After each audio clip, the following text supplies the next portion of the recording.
அஸ்ஸலாமு அலைக்கும். Hi friends, எப்படி நல்லா இருக்கீங்களா? குவைத்துடன் மோத போகும் ஒமன் நாடு அக்டோபர் மாதம் நடக்க போகும் மிக முக்கிய சம்பவம், அந்த நியூஸ் பார்க்க போகிறோம். அடுத்து புர்ஜ் கலீஃபாவை ஓரம் கட்ட போகும் உயரமான முபாரக் அல் கபீர் கட்டிடம், அந்த நியூஸ் பார்க்க போகிறோம். அடுத்து வீட்டு பணிப்பெண்ணின் மரணம் பதட்டத்தில் ஸ்பான்சர், அந்த நியூஸ் பார்க்க போகிறோம். அடுத்து வீட்டு விசா மற்றும் ஃபேமிலி விசா தொடர்பான புதிய தகவலை வெளியிட்ட த ரெசிடென்சி அஃபேர்ஸ் டிபார்ட்மெண்ட். இப்படி பல முக்கியமான தகவல் இந்த வீடியோவில் இருக்குது. வீடியோ ஃபுல்லாக பாருங்கள். உங்கள் நண்பர்கள் அனைவருக்கும் கட்டாயமாக இந்த வீடியோ ஷேர் செய்யுங்க. இப்போ வாங்க குவைத்துடைய மிக முக்கியமான நியூஸை பார்ப்போம். உலகத்திலே மிகவும் உயரமான கட்டிடம் துபாயில் உள்ள புர்ஜ் கலீஃபா தான். இதன் உயரம் பார்த்தீங்கன்னா 2717 அடி, அதாவது 828 மீட்டர். இதில் 163 ஃப்ளோர்ஸ் இருக்குது. 2010 இந்த மிகப்பெரிய பில்டிங்கான புர்ஜ் கலீஃபா கட்டி முடிக்கப்பட்டது குறிப்பிடத்தக்கது.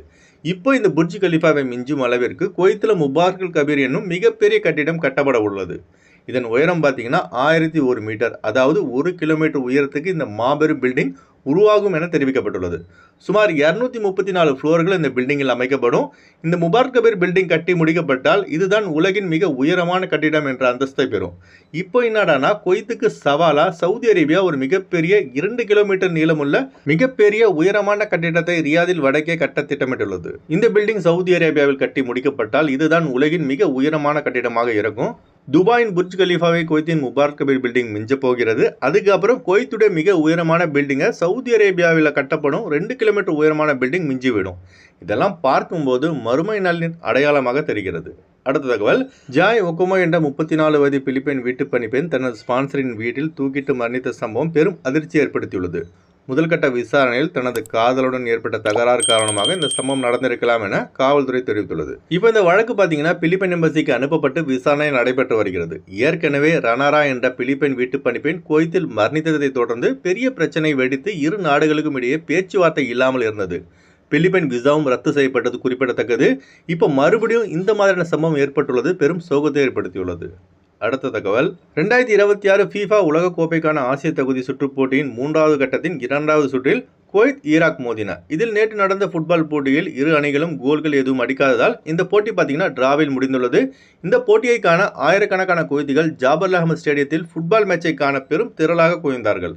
பார்ப்பதற்கே திருவிழா போன்று இருந்தது இந்த ஃபுட்பால் மேட்ச். ஆனால் இந்த மேட்ச் பார்த்தீங்கன்னா டிராவில் முடிந்தது. இந்த போட்டியை காண வந்த ஆயிரக்கணக்கான குவைத்திகளுக்கு பெரும் ஏமாற்றத்தை தந்துள்ளது. அடுத்த மேட்ச் பார்த்தீங்கன்னா குவைத் வெஸ் ஒமான் அக்டோபர் 10ஆம் தேதியும் குவைத் வெஸ் பாலஸ்தீன் அக்டோபர் 15ஆம் தேதியும் நடைபெற உள்ளது குறிப்பிடத்தக்கது. அடுத்த தகவல், த டெம்பரவரி ரெசிடென்சி சர்வீஸை சேஹல் அப்ளிகேஷனில் த ரெசிடென்சி அஃபேர்ஸ் டிபார்ட்மெண்ட் தற்போது புதிய சேவையை அறிமுகம் செய்துள்ளது. ஆர்டிகல் 20 மற்றும் 22 விசாவில் உள்ளவர்களுக்கு மட்டும்தான் இந்த சர்வீஸ், அதாவது வீட்டு வேலைக்கான காதிம் விசா மற்றும் டிபெண்டன்ட் விசாவான ஃபேமிலி விசாவுக்கு மட்டும்தான் இந்த புதிய சேவை. அதாவது ஸ்பான்சர்கள் இனி ரெசிடென்சி அஃபேர்ஸ் டிபார்ட்மெண்ட்டுக்கு சென்று விசாவுக்கான லேபிளை பெற வேண்டிய அவசியம் கிடையாது. இனிமேல் சேஹல் அப்ளிகேஷன்லேயே பிரிண்ட் அவுட் எடுத்துக்கொள்ளலாம் என உள்துறை அமைச்சகம் தெரிவித்துள்ளது. அதுபோல் நம்ம சப்ஸ்கிரைப் நேற்று ஒரு டவுட் கேட்டிருந்தாரு. அதாவது நம்ம ஊரில் இருக்கும்போது நம்ம ஸ்பான்சர் குவைத்தில் இருந்து கொண்டே விசாவை ரினியூவல் செய்ய முடியுமான்னு கேட்டிருந்தாரு. அதாவது ஆர்டிகல் 22ங்க விசா, இந்த விசாவுக்கு மட்டும்தான் குவைத்திலேருந்து விசா ரினியூவல் செய்ய முடியுமே தவிர மற்ற விசாவுகளான வீட்டு விசா, கம்பெனி விசாவுக்கு எல்லாம் விசா ரினியூவல் செய்ய முடியாது. விசா ரினியூவல் செய்ய கட்டாயம் அந்த தொழிலாளி குவைத்தில் இருக்க வேண்டும். கொரோனா டைமில் தான் ஊரில் இருந்தபடியே விசா ரினியூவல் செய்கிறதுக்காக ஒரு ஆப்ஷன் கொடுத்தாங்க. ஆனால் இப்போ அந்த சலுகை கிடையாது. அடுத்து வாங்க ஃப்ளைட் அப்டேட் பார்ப்போம். குறைந்த கட்டணத்தில் விமான டிக்கெட் எடுக்க விரும்புபவர்கள் ஸ்க்ரீனில் தெரிகிற ஜியா டிராவல்ஸ் நம்பரை கான்டாக்ட் பண்ணிவிட்டு குறைந்த கட்டணத்தில் விமான டிக்கெட் எடுத்துக்கொள்ளலாம். அதுபோல் பிசிசி, மெடிக்கல், ஸ்டாம்பிங், அட்டஸ்டேஷன் இந்த ப்ராசஸும் செய்து தரப்படுகிறது.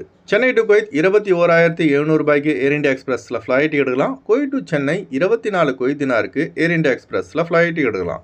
மும்பை டு குவைத் 12,000 ரூபாய்க்கு ஏர் இண்டியா எக்ஸ்பிரஸில் ஃப்ளைட் எடுக்கலாம்.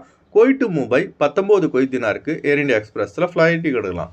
மதுரை டு குவைத் 22,800 ரூபாய்க்கு இண்டிகோ ஏர்லைன்ஸில் ஃப்ளைட் எடுக்கலாம். குவைத் டு மதுரை 33 குவைத் தினாருக்கு இண்டிகோ ஏர்லைன்ஸில் ஃப்ளைட் எடுக்கலாம். திருச்சி டு குவைத் 18,200 ரூபாய்க்கு இண்டிகோ ஏர்லைன்ஸில் ஃப்ளைட் எடுக்கலாம். குவைத் டு திருச்சி 31 குவைத் தினாருக்கு ஏர் இண்டியா எக்ஸ்பிரஸில் ஃப்ளைட் எடுக்கலாம். கொச்சின் டு குவைத் 15,600 ரூபாய்க்கு ஆகாஷ் ஏர்லைன்ஸில் ஃப்ளைட் எடுக்கலாம். குவைத் டு கொச்சின் 19 குவைத் தினாருக்கு ஏர் இண்டியா எக்ஸ்பிரஸில் ஃப்ளைட் எடுக்கலாம். கொழும்பு டு குவைத் 77 குவைத் தினாருக்கு ஏர் அரேபியாவில் ஃப்ளைட் எடுக்கலாம். குவைத் டு கொழும்பு 36 குவைத் தினாருக்கு ஏர் அரேபியாவில் ஃப்ளைட் எடுக்கலாம். அடுத்து வாங்க குவைத்துடைய தினார் ரேட் பார்ப்போம். ஒரு தினார் குவைத் இந்தியாவின் மதிப்பு 274 ரூபாய் 50 பைசாவாக உள்ளது. ஒரு தினார் குவைத் இலங்கையின் மதிப்பு $984 ரூபாயாக உள்ளது. இப்போ நான் சொன்னது குவைத்துடைய அல்முலா ரேட்டுங்க. அடுத்து குவைத்துடைய கோல்ட் ரேட் பார்ப்போம். 1 கிராம் 24 கேரட் தங்கத்தின் விலை 24 தினார் 787 ஃபில்ஸாக உள்ளது. 1 கிராம் 22 கேரட் தங்கத்தின் விலை 22 தினார் 730 ஃபில்ஸாக உள்ளது. ஓகே ஃப்ரெண்ட்ஸ், இந்த வீடியோ அதிகமாக ஷேர் செய்யுங்க. இந்த வீடியோ சம்பந்தமாக நீங்கள் என்ன நினைக்கிறீங்கன்னு மறக்காமல் கமெண்ட் பாக்ஸில் பதிவு செய்யுங்க.